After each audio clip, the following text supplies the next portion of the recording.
بسم اللہ الرحمن الرحیم۔ سچائی اور ہمت کی داستان۔ میں آپ کو ایک ایسا واقعہ سناتی ہوں جس سے ساری بات آسانی سے سمجھ میں آ جائے گی۔ کتاب میں لکھا ہے کہ ہمارے ایک دوست وکالت کا کام کرتے تھے۔ وکالت ایک ایسا پیشہ ہے جس میں عموماً دنیا کے جھوٹ بولنے پڑتے ہیں۔ ایک شاعر نے تو یوں تک کہہ دیا ہے، پیدا ہوئے وکیل تو شیطان نے کہا، لو آج ہم بھی صاحب اولاد ہو گئے۔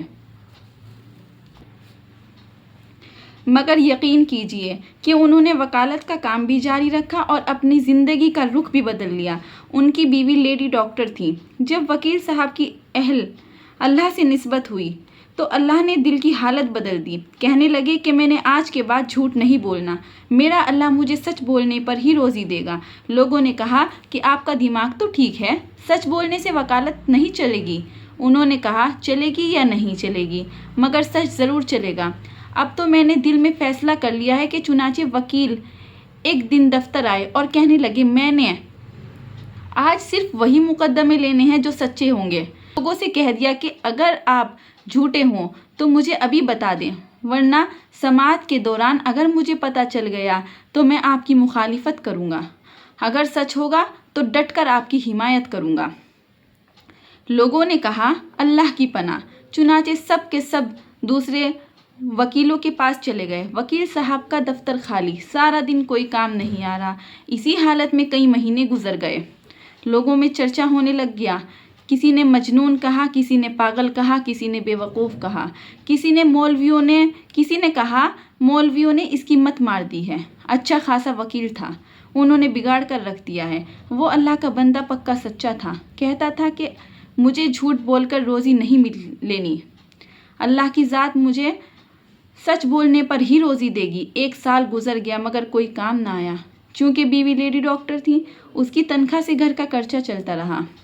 بیوی بہت سمجھدار تھی۔ ایک دن وکیل صاحب سے کہنے لگی کہ جب آپ جھوٹ بولنا چھوڑ چکے ہیں تو آپ وکالت کو خیر آباد کہیں اور تجارت کا پیشہ اختیار کر لیں۔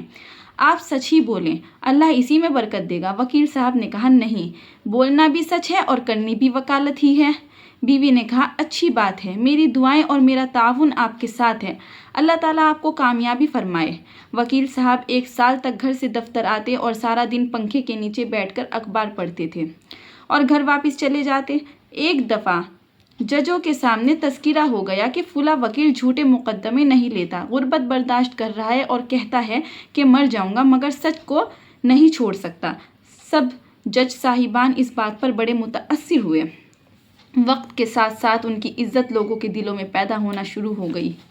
وہ کہنے لگے کہ 1 سال امتحان کا تھا، دوسرا سال شروع ہوا تو تبلیغی جماعت والے، تصوف و سلوک والے، مدرسوں والے لوگوں نے سوچا کہ یار فلاں وکیل سچے مقدمے لیتا ہے، ہمارے مقدمے سچے ہیں، پیسہ ہمارے پلے نہیں، تھوڑا بہت دے دیں گے، ان کا بھی گزر ہو جائے گا۔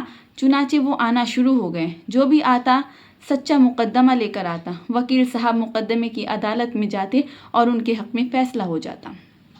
دوسرا مقدمہ آیا، ان کے حق میں فیصلہ ہو گیا۔ تیسرا مقدمہ آیا، ان کے ہی حق میں فیصلہ ہوا۔ چند دن گزرے تو جج صاحبان آپس میں ملے اور کہنے لگے کہ یہ وکیل جو بھی مقدمے لاتا ہے وہ سچے ہوتے ہیں، اس لیے اب اس سے زیادہ سوال ہی نہ کیا کرو۔ چنانچہ وکیل صاحب مقدمہ لے کر جاتے تو چند منٹ کے اندر اندر ان کے حق میں فیصلہ ہو جاتا۔ بڑے بڑے امیروں نے سوچا کہ ہمارے مقدمے سچے ہی ہیں تو پھر کیوں نہ ہم مقدمہ اسی کو دیں۔ جب وہ آنا شروع ہوئے تو پیسے زیادہ ملنے لگے۔ وکیل صاحب جھوٹ سچ بولتے تھے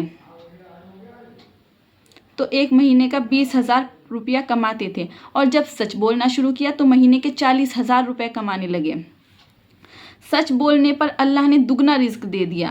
ابھی کچھ دن پہلے کی بات ہے کہ چند وکیلوں کا جج بننے کے لیے امتحان ہوا تو ہمارے اس دوست وکیل کو کامیابی ہوئی اور وہ جج بن گئے۔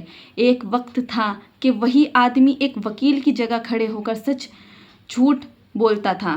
جب سچ بولنا شروع کیا تو اللہ نے اس کی عدالت کی کرسی پر بٹھایا۔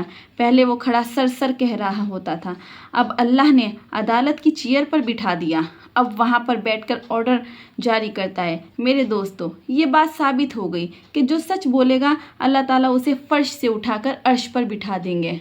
سچ بولنے میں نجات ہے۔